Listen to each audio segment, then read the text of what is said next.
Wala man lang akong magawa para mapagaang yung nararamdaman niya. May NGO daw ho na tumutulong sa mga kagaya ni Melissa. Subukan mo natin kayang dalhin siya doon. Baka ho sakaling may magawa sila para sa kanya. Si Roberto po, nagbalik na po ba siya? Kung nandito ang anak ko, ano naman ang pakailan mo? Bibisitahin ko si Melissa. Hindi pa ba sapat na natulungan mo siya? If she needed money, then give it to her. Kakamustahin ko siya, Mama. Pero babalik ako kagad. Felix! Anak yan! Wala kang karapatang pagsalita!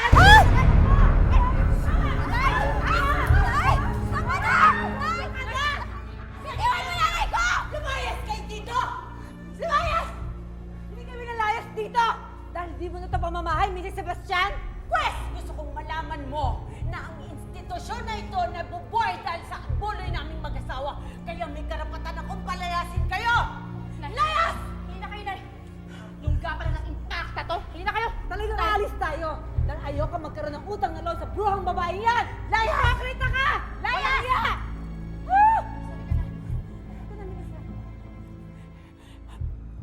Pulutin mo ang mga perlas ko! May nakakita ba? Hawak pala ng asawa ni Mayor yung shelter na yun. Kung alam ko lang, hindi ko na kayo dinala dun eh. Wala na ba tayong makikitang lugar na kagaya nun, Ami? Nay, pwede ba dito na lang tayo sa bahay? Ayoko na magpunta kung saan-saan. Pero anak, kailangan mo ng tulong. At makukuha mo yun sa mga taong nakakaintindi ng mga nararanasan mo. Eh kami naman ni Ami, wala naman kayo masyadong kaalaman doon. Bakit ba ang kulit ninyo? Sinabi ko nang ayoko eh. Gandang araw ho. Gandang araw, Melissa. Para sa'yo. Isa ka pa. Lahat na lang kayo pinapakialaman ako. Hindi ko kailangan ng tulong nyo.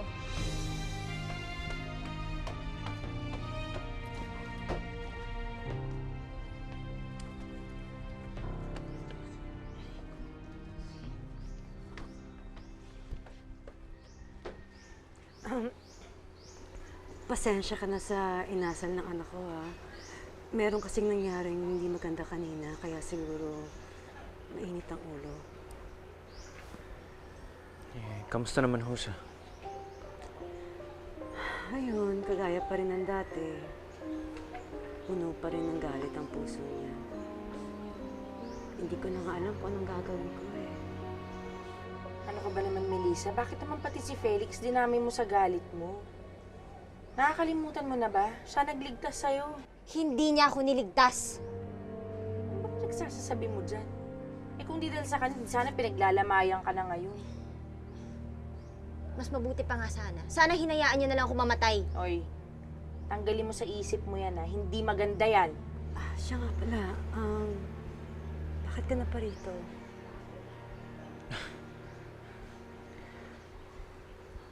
Hindi ko nga rin alam eh. Pero kasi simula nung iniligtas ko siya, pakiramdam ko kasi tungkulin ko na siguraduhin maayos ang buhay niya. Alam mo, bibihira ang taong katulad mo, Felix. Hindi ka naman namin kaano-ano, pero lagi kang nandyan, nagbibigay ng tulong sa anak ko. Maraming salamat. Kasalanan to ng Felix na yun eh. Lalo ko naghihirap ngayon dahil sa kanya. Sige. Aminin natin. Mahirap tong pinagdadaanan mo, pero alam mo, pagsubok lang yan eh. Kung magpapakatatag ka, malalampasan mo rin lahat to. Magiging maayos din ang buhay mo. Hindi, Ami. Hindi na maaayos ang buhay ko. Hindi mo ba narinig kung ano sinabi ng nanay ni Roberto? Hindi na niya ako babalikan.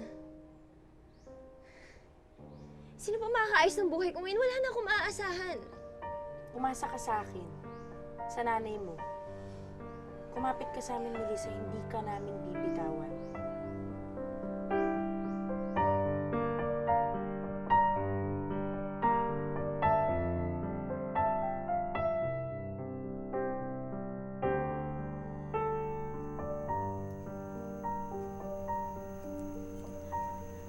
Ano po ba naging kasalanan ko?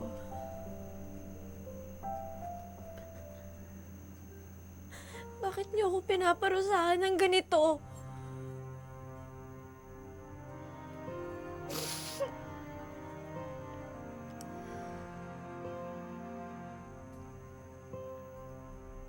Ginahasa ako. Nabuntis pa ako ng lalaking bumaboy sa akin. At si Roberto, ang nag-iisang lalaking minahal ko, hinayaan niyo pang mawala sa akin.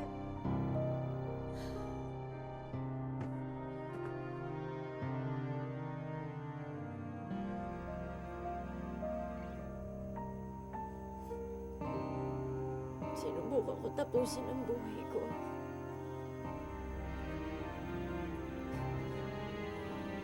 Pero pinigilan niyo ako. Ito! Itong bata sa sinupupunan ko! Gusto ko siyang mawala, pero hindi niyo ako hinayaan! Bakit niyo ba ako hinayaan mabuhay? Bakit? Bakit?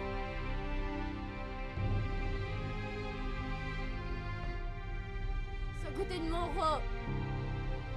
Bakit mo ba ako binuhay? Bakit?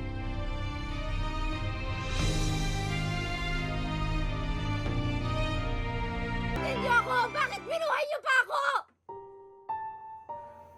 Dahil hindi mo pa oras. Yun ang dahilan, anak.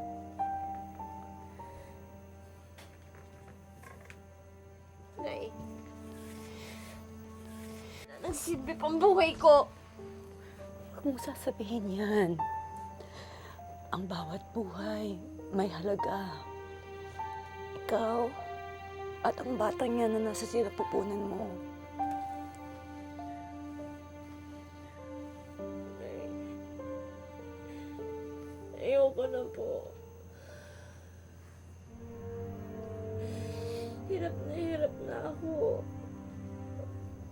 Pagod na ako. Huwag mong sasabihin yan. Huwag kang susuko. Hindi ka naman bibigyan ng Diyos ng ganitong klaseng pagsubok kung alam niyang hindi mo kakayanin. Nay, sobra na to. Sobra na. Kakayanin natin to. Magiging maayos din ang lahat.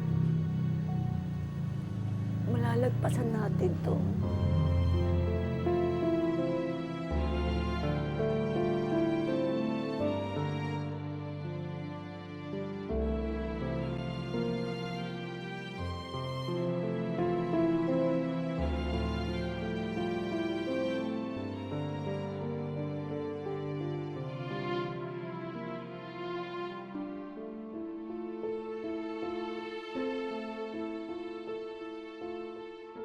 Akala ko ba iinom tayo? Kaya mo nga ako inimbita dito sa inyo, di ba?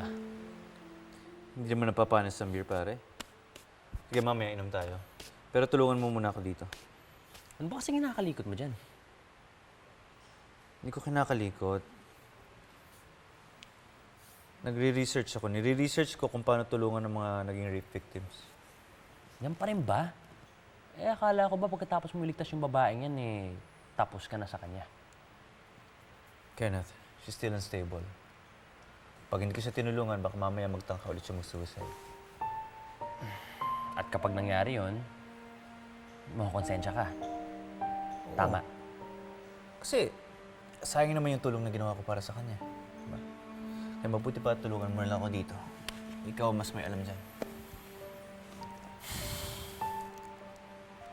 Oh, according dito, may crisis support center ang DSWD para sa mga babaeng biktima ng violence. Perfect. Pwede mo siya dalhin dito. Meron ba malapit sa atin? Baka mamaya sa Manila yan, eh. Ay, galo. Meron silang affiliate na NGO sa San Martin. Pare malapit sa opisina natin to. Sige, Check it out, check it out. Salamat, ah. Sabi ko na ikaw may alam dito, eh. Mabuti naman, Melissa. Sumama ka na sa akin dito sa labas. Akala ko buong buhay mo magkukulong ka na sa loob ng bahay niyo. Naisip ko naman na tama talaga kayo ni Inay. Hindi ako dapat sumuko. Kailangan ko talaga magpatuloy. Kailangan ko maibalik sa normal ang buhay ko. Mabuti naisip mo na yan, ano? Finally. Di ba si Melissa yan? Nakabalik na pala siya. Alam niyo ba yung chismis na nasagap ko sa kanya? Ha? Nabuntis daw siya nung nang-rape sa kanya. Ha? Grabe naman yan. Kaya naman pala iniwan ni Kunsihal yan ah. Sa bagay, wala na ng lalaking magkagusto sa kanya. Sa'yo meron kasi ang ganda mo! Lisa, saan ka pupunta? Ano ba? Lisa? Ano ka ba? Lisa! Sandali!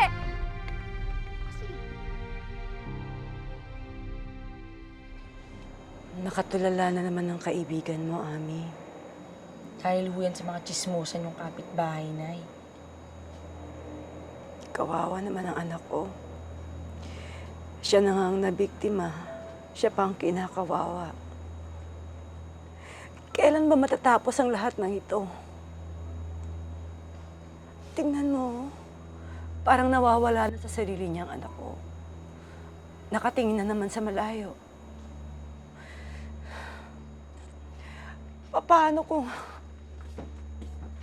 Paano kung di na bumalik sa dati ang anak ko? Hindi naman ho siguro, Nay. Ayon nga ho dun sa nabasa ko, ganun daw ho talaga yung mga kagaya ni Melissa. Paiba-iba. Natatakot ako para sa anak ko, Ami. Kailangan humanap talaga tayo na makakatulong sa kanya. Sige ho, Nay. Maghahanap pa na po ako ulit sa kabilang bayan. Baka meron ho katulad nung pinagdala natin sa kanya nung huli.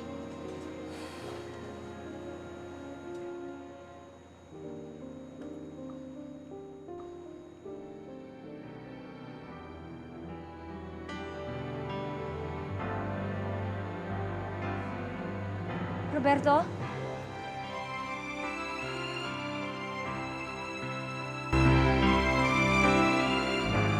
Roberto?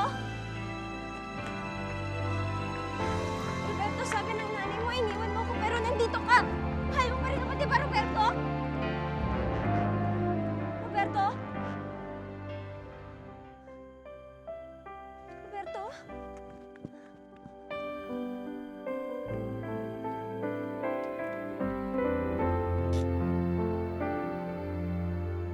Melissa?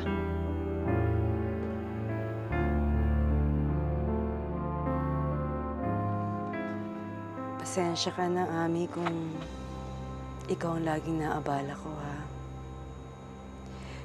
Pwede naman akong lumapit kay Felix, kaya lang nagdadalawang isip ako. Baka naman isipin niya inaabuso ko yung kabaitan niya sa anak ko. Eh, ikaw naman, parang hindi ka na iba sa amin, di ba? Kaya naman, Nay. Para saan pa't naging best friend ko yung anak niyo? Di ba, Melissa? Ami? Si Melissa?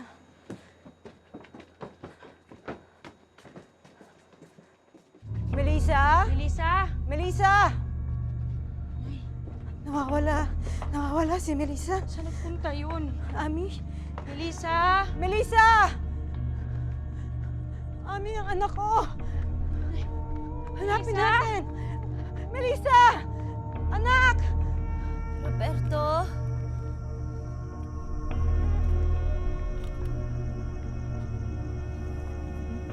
Roberto? Pare, tinan mo, oh. Si Melissa yun ah. Yung na-rape. Oo nga, no. Eh, bakit tinatawag ang pangalan ni Kunsihal eh? Nasa Amerika yun ah.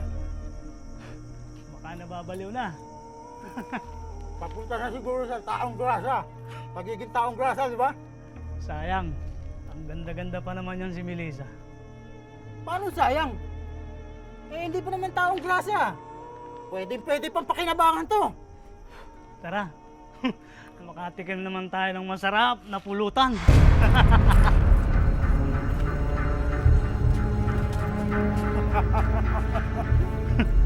Ay, Melissa! Magandang gabi sa'yo, Melissa.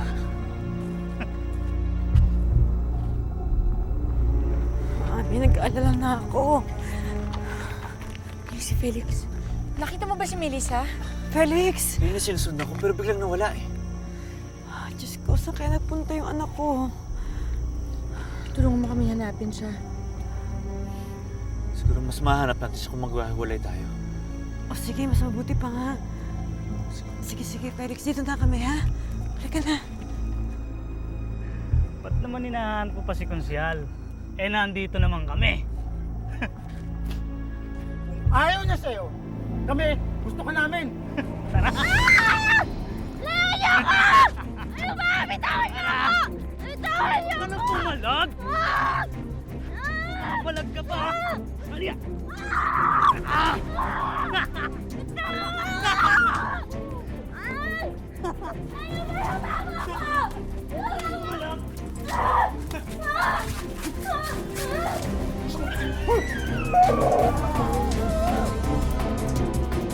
Saan naman nagpunta kaya ang anak ko? Makikita rin natin yun, Nay. Kaalala ko eh. Ay, ayan si na Michael. Mingi tayo ng tulong. Michael! Magandang gabi, Aling Amor. Michael, nawawala na naman si Melissa. Natakasan niya kasi kami. Pwede bang tulungan niyo kaming hanapin siya? Sige po, dito po tayo. Boys, tara! Salamat.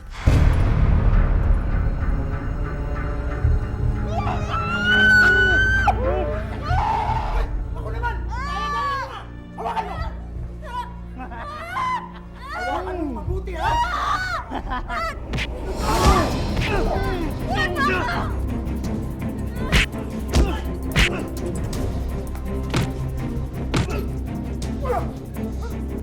Masyado kang pakialam na yung tayo ka, ha?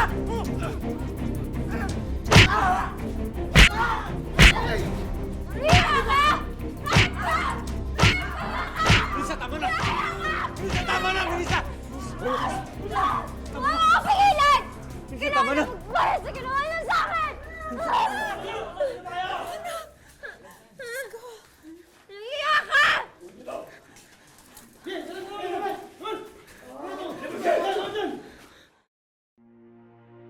Mabuti pa, Felix. Ikaw na lang pumunta sa presinto. Mahirap ko na ng statement si Melissa ngayon eh. Sa nangyari sa kanya. Sige, susunod na lang po ako sa inyo. Sige, mauna na ako ah. Sige po.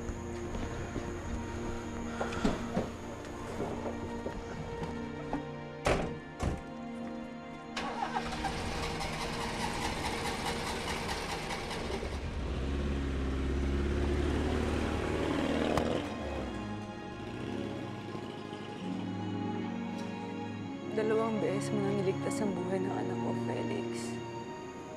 Mabuti na lang at tumating ka. Sinadya ko po na pumunta dito. Gusto ko po kasi i-suggest sa inyo na dalhin si Melissa sa may NGO. Sa San Martin. Tumutulong po sila sa kagaya ni Melissa. Talaga? Yung ganyang lugar ang hinahanap talaga namin ni Ami para makatulong kay Melissa. Sige, babanggitin ko yan agad sa anak ko. Melissa, ano ba nangyari sa'yo? Sandali lang kami nalingat ng nanay mo, bigla ka na lang nawala.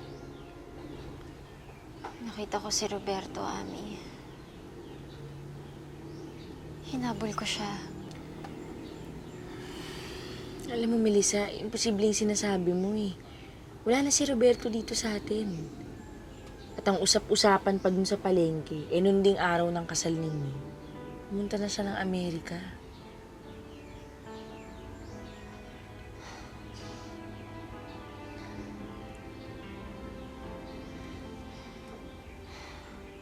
Ami, nababaliw na ba ako? Melissa, hindi ka nababaliw.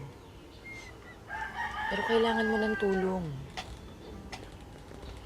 Hindi mo to kaya mag-isa, alam mo yan.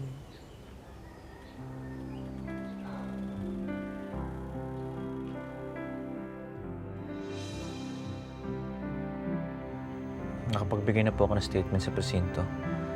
Pero kailangan pa rin daw magpunta ni Melissa para patibayan yung sasampang kaso laban sa nagtangkamang rape sa kanya. Hayaan mo at sasabihin ko sa kanya. Sige po. Tutuloy na po ako. balitaan niyo na lang po ako pag nakausap niyo na si Melissa tungkol sa sinabi ko, ha? O sige, salamat ha. Mag-iingat ka. Felix?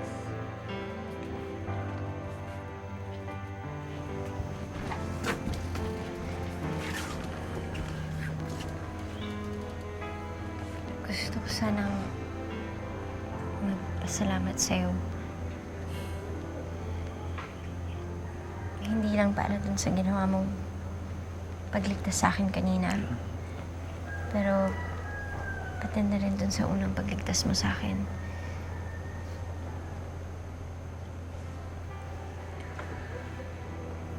Melissa, kung magpapasalamat ka sa akin, hayaan mong tulungan kita. May alam akong lugar na pwede makatulong sa'yo. Kung papayag ka, dadaling kita ron.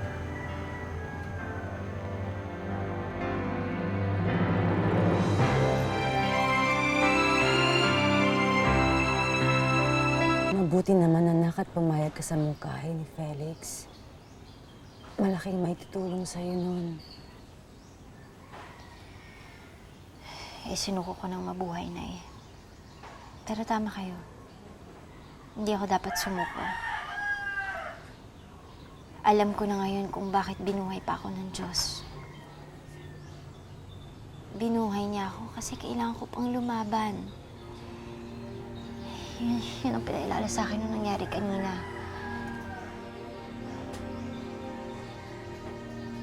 Alam kong kailangan ko pang mabuhay. Dahil hindi pa nagbabayad yung lalaking gumahasa sa akin. At hindi ako titigil hanggat hindi ko siya nasisingil sa mga kasalanang ginawa niya sa akin.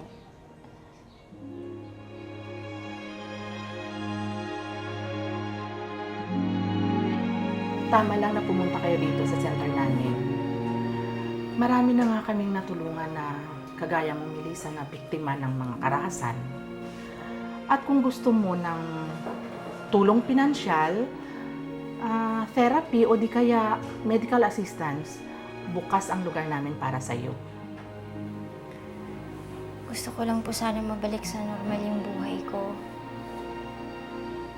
Matutulungan po ba ninyo ako? Yes, Melissa. Pero, kailangan hindi one way ang pagtulong namin. Kailangan namin ang kooperasyon mo. At kung gugustuhin mo, meron kaming pinoprovide dito na temporary shelter para sa mga kagaya mo. Meron naman po kaming bahay ng anak ko. Baka po pwedeng doon na lang siya para po hindi kami magkalayo ni Melissa.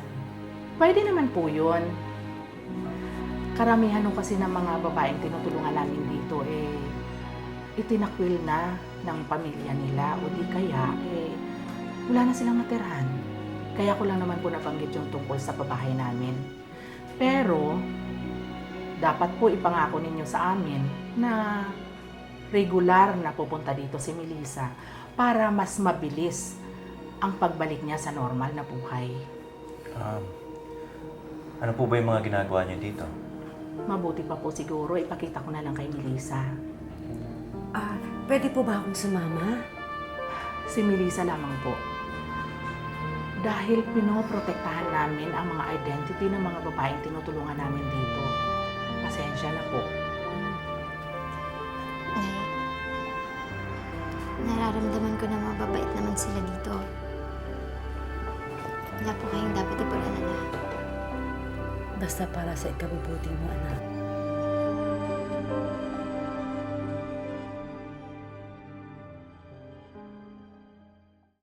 Salot yung anak mo, amor! Mas makakabuti kung aalis na lang kayo dito! Malis na lang kayo dito! Baka sa susunod, asawa ko pa aswangin yan! Lumipat na kaya tayo ng bahay. Ayoko na talaga dito. Kung aalis tayo dito, wala tayong ibang mapupuntahan. Pwede naman ako maghanap ng trabaho. Paano kung doon na lang ikaw magtrabaho sa kumpanya ko? Bakit mo ko tinutulungan? Yung pagbigay mo sa akin ng trabaho, tapos ito pang tirahan namin ni nanay. Bakit mo ba ito ginagawa? Nay! Puputok na yung panabigan mo. Sinasabi ko na nga ba, mga anak ka na anak.